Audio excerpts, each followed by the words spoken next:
Good day and welcome back.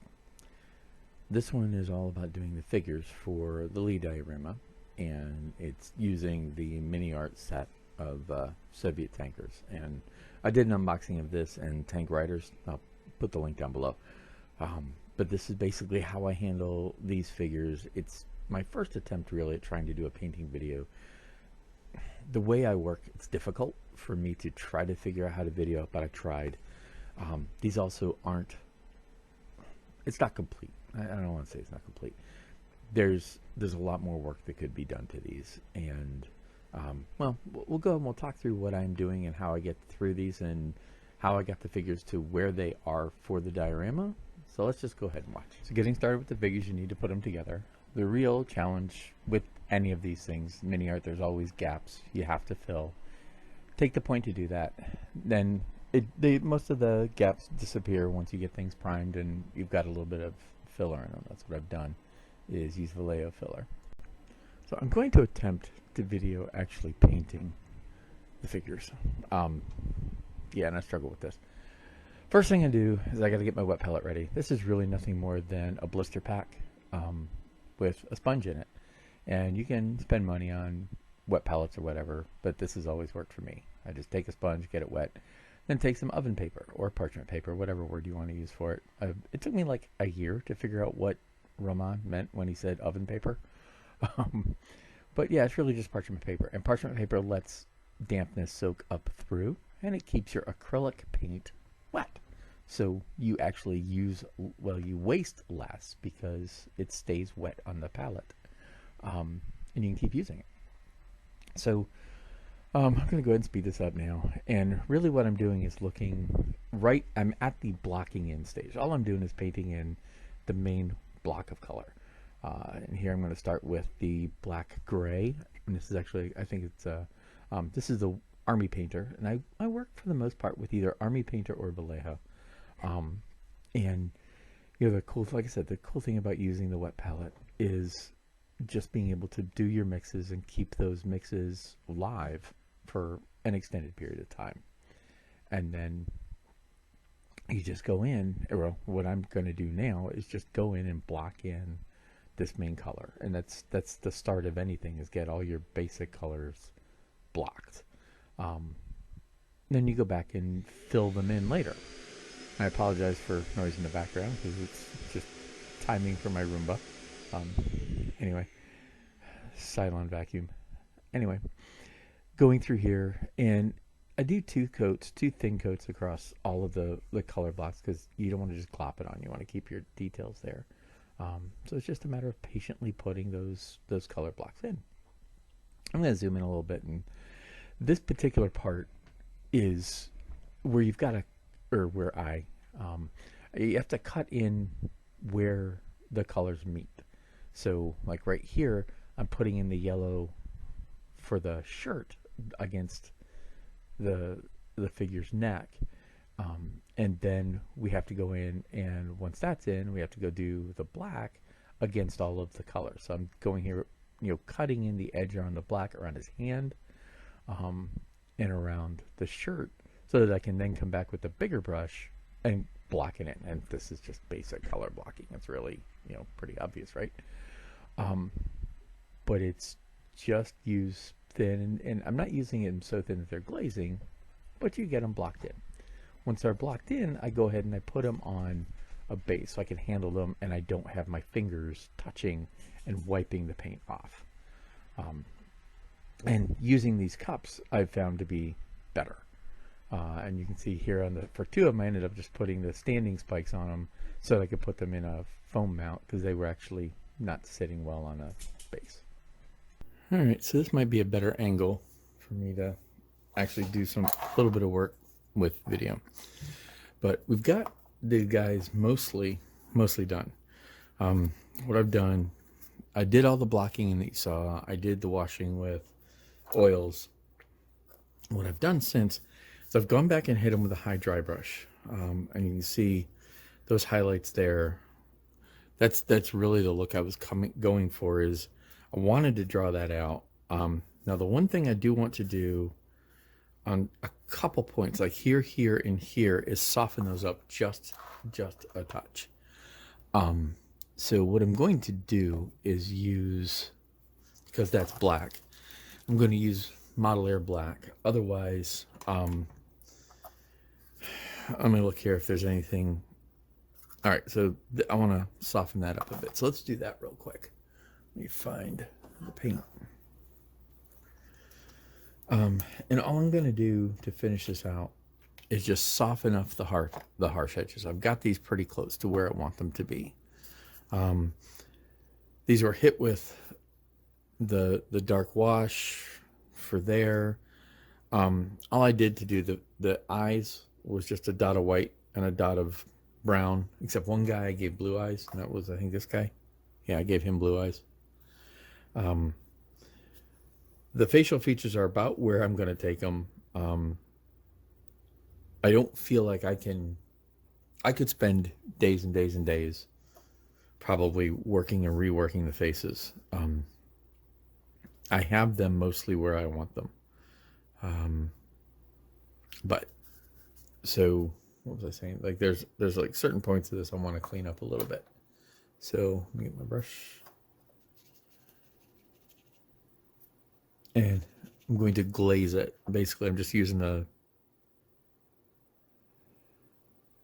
I'm using the same color, but I'm using it as just as a light glaze. And all I'm doing is looking to knock that back just a touch. Because that's a little darker than I want that to be. I want that to be shadowed, not filthy. And that's right now that shows filth. That shows dirt. So by doing this, I'm knocking that color back a bit.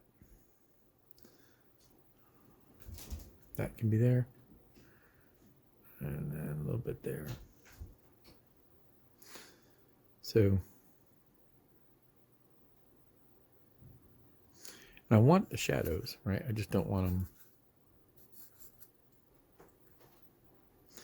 I don't mind it being dark. I don't mind it being dirty.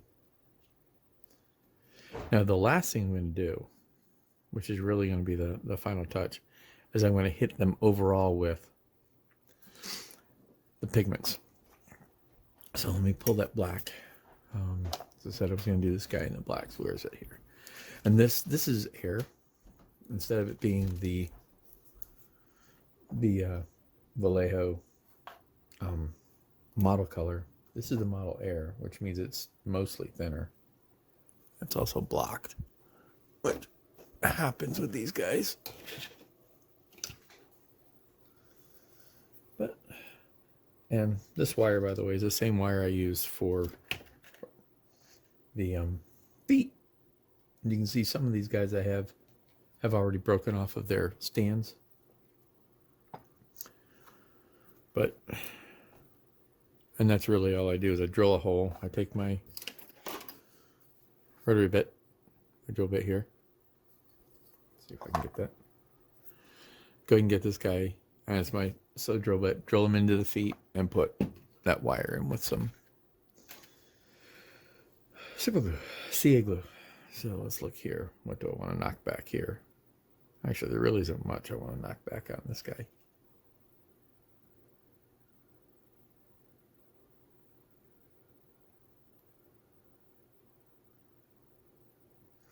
Soften that up just a bit.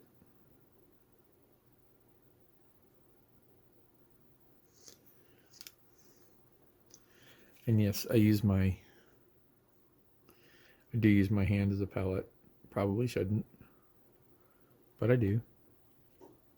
Just the way I roll.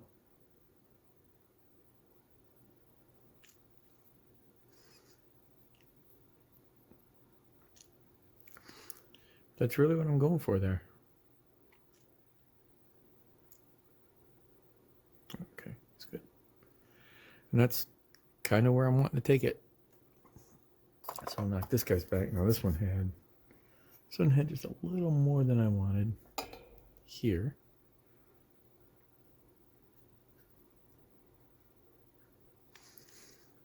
And again, this really is just a glaze.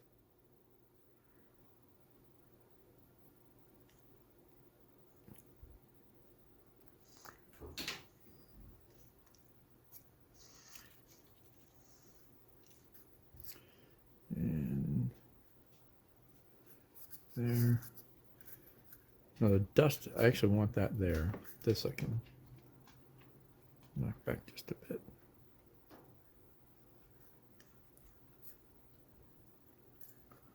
So let's take a look at this one. I think I've got him all right. I'm less happy about his face, but it'll do. Something I could do. You know what? Let's try something. Let's try to give him a 5 o'clock shadow. He's got brown hair, so we're going to take a little bit of this obscuro rust. So let's try this. What's the worst that can happen? It just looks like crap. Alright, so what I'm going to do, taking just a little tiny bit, right? And all I'm going to do here is just kind of color. Just to add just maybe a touch of the black. Maybe the black will do that better. I'm not a fan of using black in general because nothing's ever really black unless you painted it black.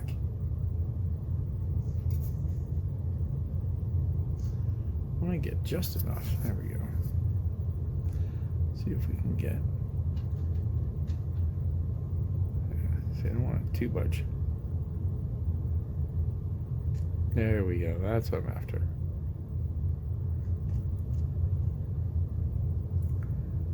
A little bit of shading there.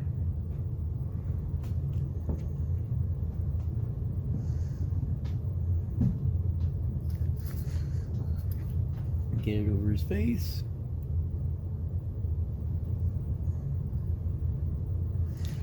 I hope you can see this. That's what I get for not paying attention to where I am here. See, I'm just sort of moving the color around, and it's sort of like a puddle. And I'm leaving the puddle, I'm moving it like a stain.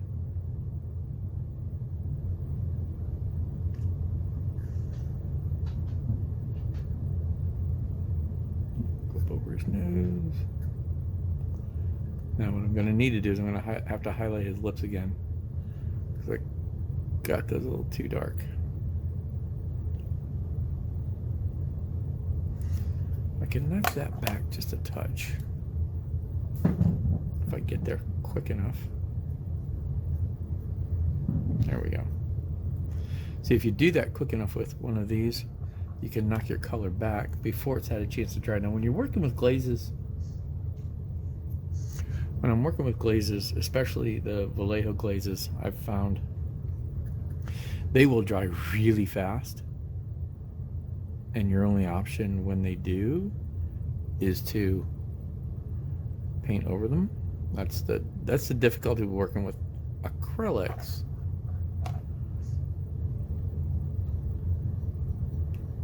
Is how quickly they dry. I mean, that's also one of the benefits. There. There, it's got a little bit. And this is actually the side he's going to be seen mostly. Looks like crap, but it'll work. Trial and error, ladies and gentlemen. So, from a distance, he's got his cigarette and he's scruffy. Now what I will do is I'll take a little bit more of the flesh. And this is the tone I use for flesh. Now this is a little bit bright. That's a highlight tone. So just a touch of the brown in it. And what I can do is come back and knock some of this back a bit.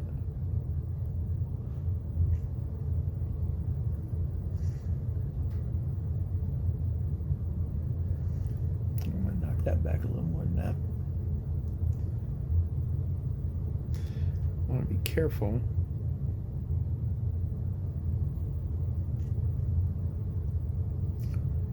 not totally overdo what I've done before. But I do want to knock that black. So what I'm kind of doing is blending a little.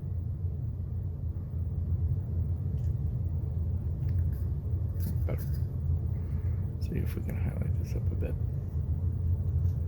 See if we can bring those cheekbones up just a touch.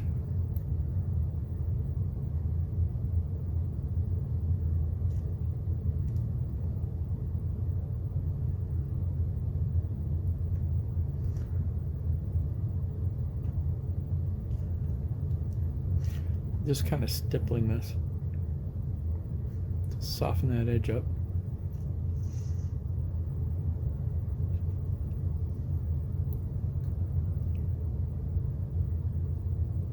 And the beauty, like I said, when you're with it wet, you can blend,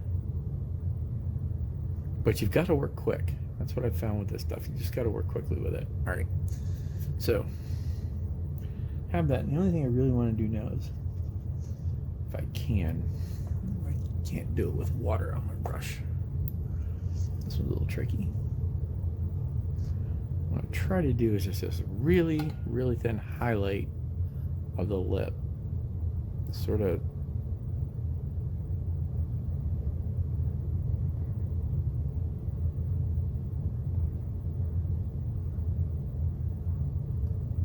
there.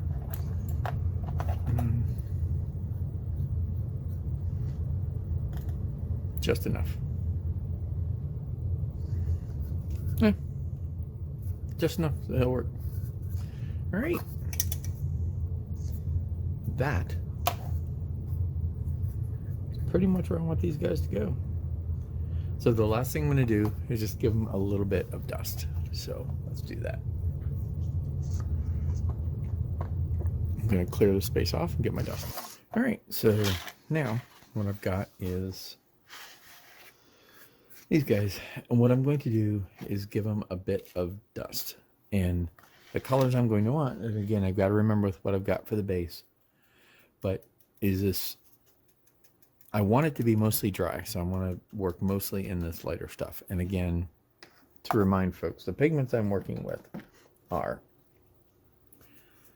this sand, weathering powder, the ochre, and this is that bright yellow that's over here. Now this mixes with, which one? This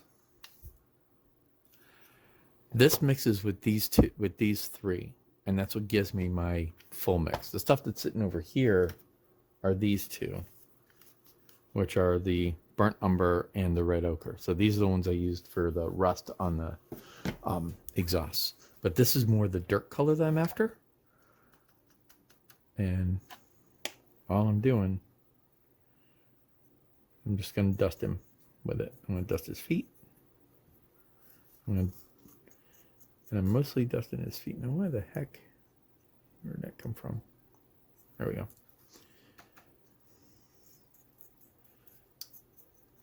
Now, once I get that on, I'm going to take my poofy brush. Here it is. I'm going to knock the majority of it off.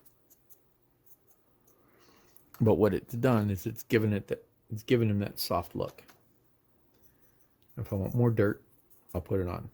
But the other thing I'm going to do is I'm taking this really light stuff and I'm going to quick give him a hit, just pretty much across, like across his face, everything. That's something I want to knock the majority of off. And what it's doing to my eye is it's just softening everything. It just softens the color, softens down any of the harsh lines or anything that come into play. And this also puts a color variance, there we go, onto the clothes he's wearing. It's like using a dot filter with oils, but I find it just blends better.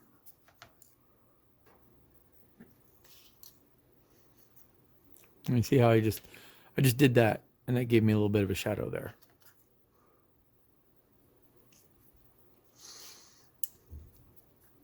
And that blended up with the oil work I'd already done.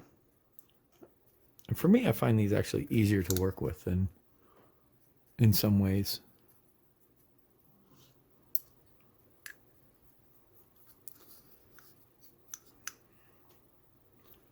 And that,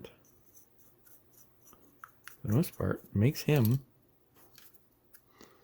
done.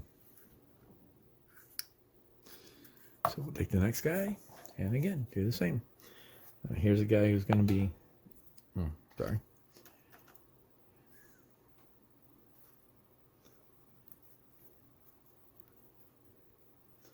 I've already done the powder work on the shovel.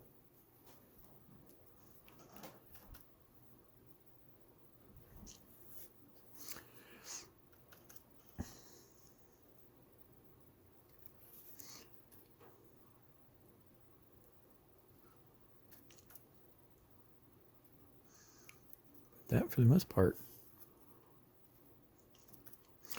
But you can see how what this does, this changes the tone a bit.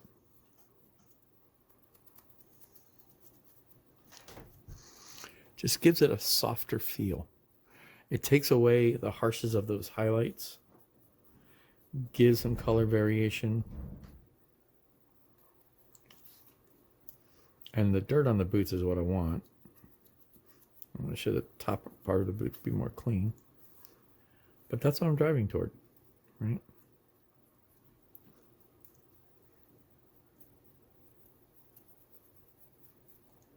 And there we go. All right, so I'll do the rest of them, and then we'll go move over to the base. And with that said, the figures are just about ready. I've got these two guys in their stands. The only one I had to worry about, I needed to go back and I needed to redo the sole on that guy, because when I broke off his foot, it takes the paint, which it's going to do. But I have all of them looking the way I want. I'm not worried about painting the soles of these guys because they're standing in dirt. That guy's actually going to be up on the tank.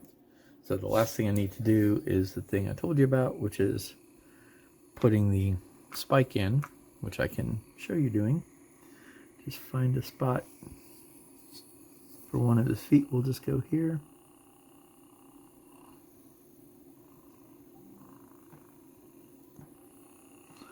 And then it's literally that hard. Right? You just... what this will do is it'll create a mounting point for the figure. Grab the wire. What this will do.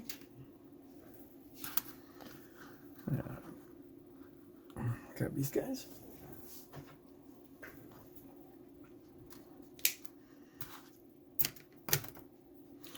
As you can see, there's my wire.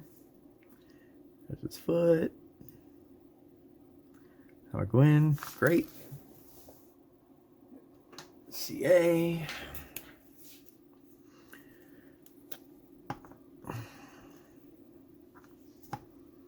And all I do with this,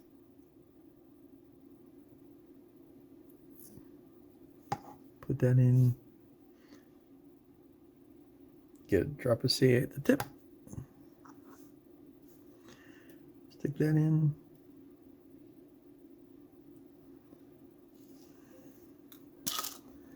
and then while that dries, just give it a nip. There.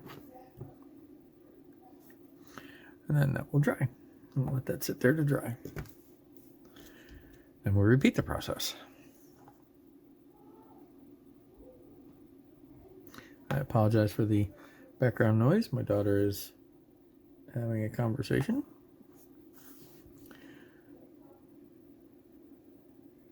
Let's drive it home. Hit it in. And here we go. So we will now let those dry. And that is how I do figures, at least for these. Now, I also do figures in a more gaming style where they're highlighted, and I use a different painting style. I didn't do these. These are a softer, more of a realistic kind of look. I don't know, more realistic, but they're just a different style. I'm still working. Clearly, I'm still working on doing figure painting. I know that there are many better figure painters out there. Do take a look at what they do, especially for the military modelers. But this is me using the techniques I have and learning and trying. So as always, if anybody has suggestions, please feel free to put them down there. Just be a little bit respectful. But that's the figures. The last thing to do is let those dry, put these on the base with the tank, and then we're good to call this thing almost done. And so there you go. That's doing the figures. I could spend days, like I mentioned. I think I could spend days doing more detail on them, and I think the next one I might. But this was an attempt to try to get this knocked out in a reasonable consumable amount of time. But there we go. These are the figures. These are how they're going to be when I put them on the dial, and then that's what's left. So thank you very much for watching. I hope this was useful, entertaining, or whatever. And any suggestions or whatever, please feel free to put them down below. Just be respectful. And thanks very much for watching. Happy modeling.